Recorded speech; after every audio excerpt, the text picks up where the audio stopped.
ಬೇಸಿಗೆಯಲ್ಲಿ ಅಡಿಕೆ ತೋಟದ ನಿರ್ವಹಣೆ ಕುರಿತಾದ ಸಂಪೂರ್ಣ ಮಾಹಿತಿ. 1. ಪರಿಚಯ. ಅಡಿಕೆ ಕೃಷಿಯು ದಕ್ಷಿಣ ಭಾರತದ ಪ್ರಮುಖ ಬೆಳೆಯಾಗಿದ್ದು, ಕೃಷಿಕರಿಗೆ ಆರ್ಥಿಕ ಆದಾಯದ ಪ್ರಮುಖ ಮೂಲವಾಗಿದೆ. ಅಡಿಕೆ ಗಿಡಗಳಿಗೆ ಬೇಸಿಗೆ ಕಾಲದಲ್ಲಿ ಹೆಚ್ಚಿನ ಜೀವರಸ ಮತ್ತು ಆರೈಕೆ ಅಗತ್ಯವಿರುತ್ತದೆ. ಈ ಸಮಯದಲ್ಲಿ ಸೂಕ್ತ ನಿರ್ವಹಣೆ ಮಾಡದೆ ಹೋದರೆ ಉಳಿತಾಯವು ಕಡಿಮೆ ಆಗುವುದು ಮತ್ತು ಸೊರಟು ನಷ್ಟಕ್ಕೆ ಕಾರಣವಾಗಬಹುದು. ಬೇಸಿಗೆ ಕಾಲದಲ್ಲಿ ಅಡಿಕೆ ತೋಟದ ನಿರ್ವಹಣೆ ಮುಖ್ಯವಾಗಿ ಈ ಹಂತಗಳಲ್ಲಿ ನಡೆಯಬೇಕು. 1. ನೀರು ವ್ಯವಸ್ಥೆ. 2. ಗೊಬ್ಬರ ವಿತರಣೆ. 3. ಮಣ್ಣು ಕವಚನ ಮಲ್ಚಿಂಗ್. 4. ಕೀಟ ಮತ್ತು ರೋಗ ನಿರ್ವಹಣೆ. 5. ಕಟಾವು ಮತ್ತು ಶೇಖರಣಾ ವ್ಯವಸ್ಥೆ. 6. ತೋಟದ ಸ್ವಚ್ಛತೆ. 7. ಬೇಸಿಗೆ ವಿಶೇಷ ಪರಿಹಾರ ಕ್ರಮಗಳು. 2. ನೀರು ವ್ಯವಸ್ಥೆ.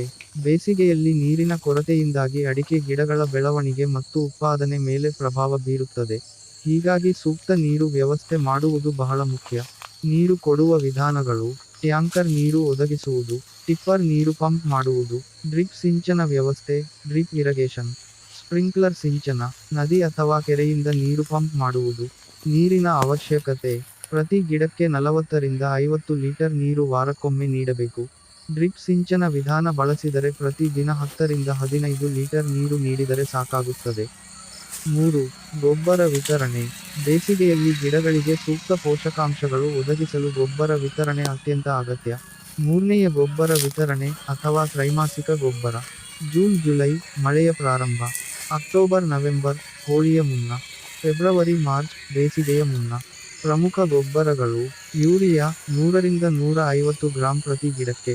Super phosphate 200 gram. Muriate of potash 150-200 gram. Organic ಗೊಬ್ಬರ ಕಂಪೋಸ್ಟ್ ಹೊಳೆಯ ಗೊಬ್ಬರ. 4. ಮಣ್ಣು ಕವಚನ ಮಲ್ಚಿಂಗ್. ಮಣ್ಣಿನ ತೇವಾಂಶವನ್ನು ಕಾಪಾಡಲು ಮತ್ತು ಗಿಡಗಳಿಗೆ ಬೇಸಿಗೆಯಲ್ಲಿ ತಂಪು ಒದಗಿಸಲು ಮಲ್ಚಿಂಗ್ ಅತ್ಯಂತ ಅವಶ್ಯಕ. ಮಲ್ಚಿಂಗ್ ವಿಧಾನಗಳು. ಒಣಗಿದ ತೆಂಗಿನ ತೋಳು, ಒಣಗಿದ ಗಿಡಮೂಲಿಕೆಗಳು, ವನಸ್ಪತಿ ಎಲೆಗಳು, ಗೋಣಿಮರದಿ ಚೀಲ, ಪ್ಲಾಸ್ಟಿಕ್ ಶೀಟ್, ಪಯನಗಳು. ತೇವಾಂಶವನ್ನು ಉಳಿಸಿಕೊಳ್ಳಲು ಸಹಾಯ. ಕಳೆ ಮರಿಗಳನ್ನು ನಿಯಂತ್ರಿಸುತ್ತದೆ. ಗಿಡಗಳಿಗೆ ತಾಪಮಾನ ತಡೆಯುವುದು. ಮಣ್ಣಿನ ನೈಸರ್ಗಿಕ ಫಲಶಕ್ತಿಯನ್ನು ಹೆಚ್ಚಿಸುತ್ತದೆ. 5. ಕೀಟ ಮತ್ತು ರೋಗ ನಿರ್ವಹಣೆ. ಬೇಸಿಗೆಯಲ್ಲಿ ಅಡಿಕೆ ತೋಟದಲ್ಲಿ ಹಲವಾರು ಕೀಟಗಳು ಮತ್ತು ರೋಗಗಳು ಉಂಟಾಗುತ್ತವೆ. ಪ್ರಮುಖ ಕೀಟಗಳು. Root knot nematode, shoot borer, caterpillar. ನಿರ್ವಹಣೆ. ಕಾರ್ಬೋಫ್ಯೂರಾನ್ 3 ಗ್ರಾಂ ಪ್ರತಿ ಗಿಡಕ್ಕೆ ಬಳಸುವುದು. ಮಣ್ಣಿನ ಶೋಧನೆ ಮಾಡುವುದು. ಗಿಡದ ಕೊಂಬೆಗಳಲ್ಲಿ ಪೊರೆ ತಗಲಿಸುವುದು. ಪ್ರಮುಖ ರೋಗಗಳು. ಕಾಲರ್ ರಾಟ್, ತುತ್ತು ರೋಗ, yellow leaf disease. Shoot rot. ನಿರ್ವಹಣೆ. ಮೆಟಾಲಾಕ್ಸಿಲ್ 2-GRAMPERLITER ನೀರಿನಲ್ಲಿ ಬೆರೆಸಿ ಸಿಂಪಡಿಸಬೇಕು. ಫಂಗಿಸೈಡ್ ಬಳಸಿ ಮುನ್ನೆಚ್ಚರಿಕೆ ಕ್ರಮ ಕೈಗೊಳ್ಳುವುದು. 6. ತೋಟದ ಸ್ವಚ್ಛತೆ. ತೋಟವನ್ನು ಯಾವಾಗಲೂ ಸ್ವಚ್ಛವಾಗಿಟ್ಟುಕೊಳ್ಳುವುದು ಬಹಳ ಮುಖ್ಯ. ಭೂಮಿಗೆ ಬಿದ್ದ ಕೊಳೆತ ಎಲೆಗಳು ಮತ್ತು ಹಣ್ಣನ್ನು ಸಂಗ್ರಹಿಸಿ ಸುಟ್ಟಿಸಬೇಕು. ಕಳೆ ಮರಿಗಳನ್ನು ನಿಯಂತ್ರಿಸಬೇಕು. 7. ಬೇಸಿಗೆ ವಿಶೇಷ ಪರಿಹಾರ ಕ್ರಮಗಳು. ನೀರು ಸಂರಕ್ಷಣೆಗಾಗಿ ತುಂತುರು ಸಿಂಚನ ವ್ಯವಸ್ಥೆ. ಗಿಡಗಳಿಗೆ ಸಣ್ಣಗಾತ್ರದ ಛಾಯಾಪದಾರ್ಥ ನೆಡುವುದು. ಪ್ಲಾಸ್ಟಿಕ್ ಪೈಪ್ ಅಥವಾ ಡ್ರಿಪ್ ಮೂಲಕ ನೀರು ಪೂರೈಸುವುದು. ಮಣ್ಣಿನ ಸುತ್ತಲೂ ಮರದ ಒಣ ಎಲೆ ಅಥವಾ ಹುಲ್ಲು ಹಾಸುವ ಮೂಲಕ ತೇವಾಂಶ ಉಳಿಸಿಕೊಳ್ಳುವುದು. 8. ನಂಜನಗೂಡು ರಸಾಯನ ಉಪಚಾರ. ನಂಜನಗೂಡು ರೋಗ, ಯೆಲ್ಲೋ ಲೀಫ್ ಡಿಸೀಸ್ ಅನ್ನು ತಡೆಯಲು ಈ ಕೆಳಗಿನ ಉಪಚಾರಗಳನ್ನು ಪಾಲಿಸಬೇಕು. ಕಬ್ಬಿನಹಳ್ಳಿ ಮಿಶ್ರಣ. ಸೂಪರ್ ಫಾಸ್ಫೇಟ್ 25 ಗ್ರಾಂ ಸಂಕಲನ ಪೊಟಾಷ್ 25 ಗ್ರಾಂ ಸಂಕಲನ ಬೋರೆಕ್ಸ್ 10 ಗ್ರಾಂ. 9. ಶೇಖರಣಾ ವ್ಯವಸ್ಥೆ. ಕೊಯ್ಲು ಮಾಡಿದ ಅಡಿಕೆ ಕಾಯಿ ಚೆನ್ನಾಗಿ ಒಣಗಿಸಬೇಕು. ಹೆಗ್ಗಳಿಯ ಹಣ್ಣುಗಳನ್ನು ಪ್ರತ್ಯೇಕಿಸಬೇಕು. ಬಾವಲಿ ಹಣ್ಣುಗಳನ್ನು ವಿಶಿಷ್ಟ ಡಬ್ಬಗಳಲ್ಲಿ ಸಂಗ್ರಹಿಸಬೇಕು. 10. ಮಿಶ್ರ ಬೆಳೆ. ಬೇಸಿಗೆಯಲ್ಲಿ ಮಿಶ್ರ ಬೆಳೆ ಬೆಳೆದರೆ ಅಡಿಕೆ ತೋಟದ ತೇವಾಂಶ ಶೇಖರಣೆ ಮತ್ತು ಆದಾಯ ಹೆಚ್ಚಿಸಬಹುದು. ಪ್ರಮುಖ ಮಿಶ್ರ ಬೆಳೆಗಳು. ಮೆಣಸು, ಎಲಚಿ, ಹಸಿರು ಗಿಡಮೂಲಿಕೆಗಳು, ಟಮಾಟೆ, ಮೆಣಸಿನಕಾಯಿ. 11. ನಿರ್ವಹಣಾ ವೇಳಾಪಟ್ಟಿ. 12. ಆರ್ಥಿಕ ಲಾಭಗಳು. ಸೂಕ್ತ ನಿರ್ವಹಣೆಯಿಂದ ಅಡಿಕೆ ತೋಟದಲ್ಲಿ 30 ರಿಂದ 40% ಹೆಚ್ಚಿನ ಆದಾಯ ಗಳಿಸಬಹುದು.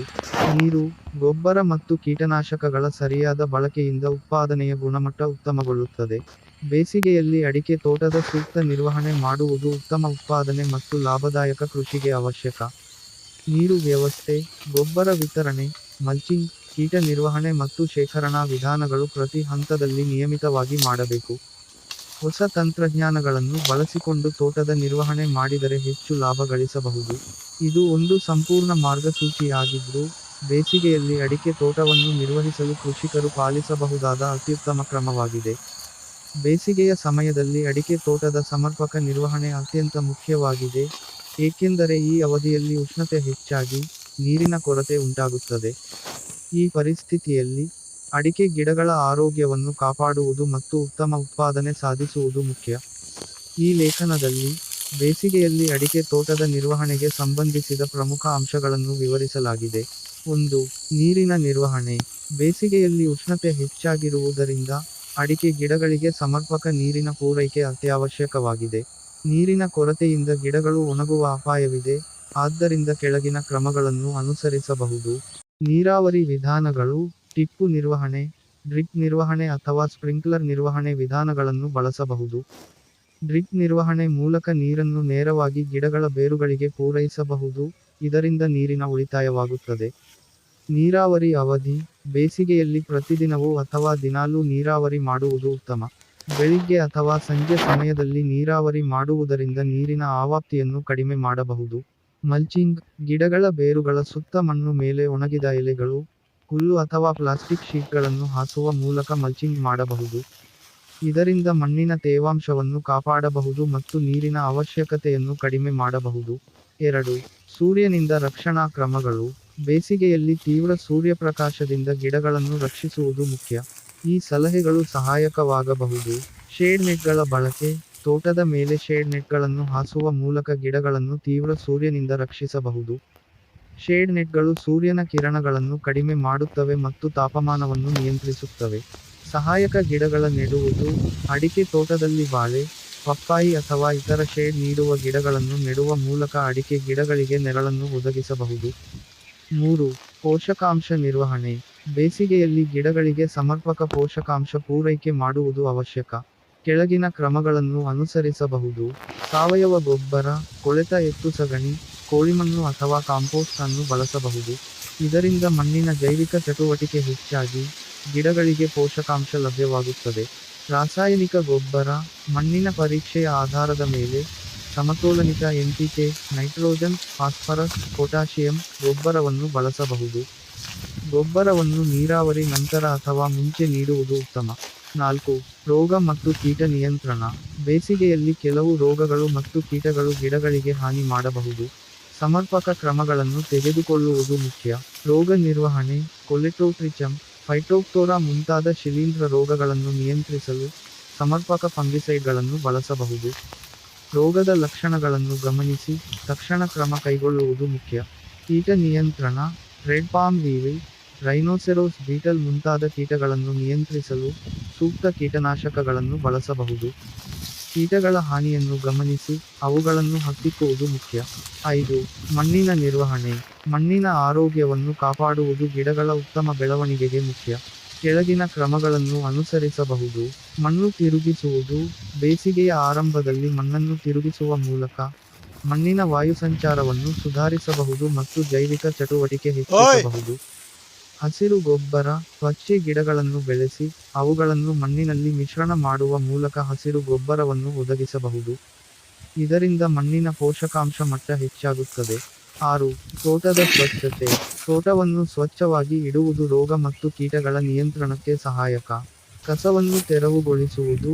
ಒಣಗಿದ ಎಲೆಗಳು, ಕೊಂಬೆಗಳು ಮತ್ತು ಇತರ ಕಸವನ್ನು ತಕ್ಷಣ ತೆರವುಗೊಳಿಸಿ, ಅವುಗಳಲ್ಲಿ ರೋಗ ಮತ್ತು ಕೀಟಗಳ ವಾಸವನ್ನು ತಡೆಯಬಹುದು. ಮಲ್ಚಿಂಗ್ ವಸ್ತುಗಳ ನವೀಕರಣ. ಹಳೆಯ ಮಲ್ಚಿಂಗ್ ವಸ್ತುಗಳನ್ನು ತೆರವುಗೊಳಿಸಿ, ಹೊಸ ವಸ್ತುಗಳನ್ನು ಹಾಸುವುದು ಉತ್ತಮ. 7. ಬೆಳೆ ಪರಿವರ್ತನೆ ಮತ್ತು ಮಿಶ್ರ ಬೆಳೆತನ. ಅಡಿಕೆ ತೋಟದಲ್ಲಿ ಮಿಶ್ರ ಬೆಳೆತನವನ್ನು ಅನುಸರಿಸುವ ಮೂಲಕ, ಪೋಷಕಾಂಶ ಬಳಕೆ ಸಮತೋಲನಗೊಳ್ಳುತ್ತದೆ ಮತ್ತು ಆದಾಯ ಹೆಚ್ಚಾಗುತ್ತದೆ. ಮಿಶ್ರ ಬೆಳೆಗಳು. ಅಡಿಕೆ ತೋಟದಲ್ಲಿ ಕಾಫಿ, ಮೆಣಸು, ಕಾಳು ಮುಂತಾದ ಬೆಳೆಗಳನ್ನು ಮಿಶ್ರವಾಗಿ ಬೆಳೆಸಬಹುದು. ಇದರಿಂದ ಮಣ್ಣಿನ ಪೋಷಕಾಂಶ ಬಳಕೆ ಸಮತೋಲನಗೊಳ್ಳುತ್ತದೆ. ಬೆಳೆ ಪರಿವರ್ತನೆ. ನಿರಂತರವಾಗಿ ಒಂದೇ ಬೆಳೆ ಬೆಳೆಸುವುದರಿಂದ ಮಣ್ಣಿನ ಪೋಷಕಾಂಶ ಕೊರತೆ ಉಂಟಾಗಬಹುದು. ಆದ್ದರಿಂದ, ಬೆಳೆ ಪರಿವರ್ತನೆ ಮೂಲಕ ಮಣ್ಣಿನ ಆರೋಗ್ಯವನ್ನು ಕಾಪಾಡಬಹುದು. 8. ತೋಟದ ಮೇಲ್ವಿಚಾರಣೆ. ತೋಟವನ್ನು ನಿಯಮಿತವಾಗಿ ಮೇಲ್ವಿಚಾರಣೆ ಮಾಡುವುದರಿಂದ, ಸಮಸ್ಯೆಗಳನ್ನು ತಕ್ಷಣ ಗುರುತಿಸಿ, ಕ್ರಮ ಕೈಗೊಳ್ಳಬಹುದು. ನಿಯಮಿತ ಪರಿಶೀಲನೆ. ಪ್ರತಿದಿನ ಅಥವಾ ವಾರದಲ್ಲಿ ಒಂದೇನಾದರೂ ಬಾರಿ ತೋಟವನ್ನು ಪರಿಶೀಲಿಸಿ, ರೋಗ, ಕೀಟ ಅಥವಾ ಇತರ ಸಮಸ್ಯೆಗಳನ್ನು ಗಮನಿಸಿ.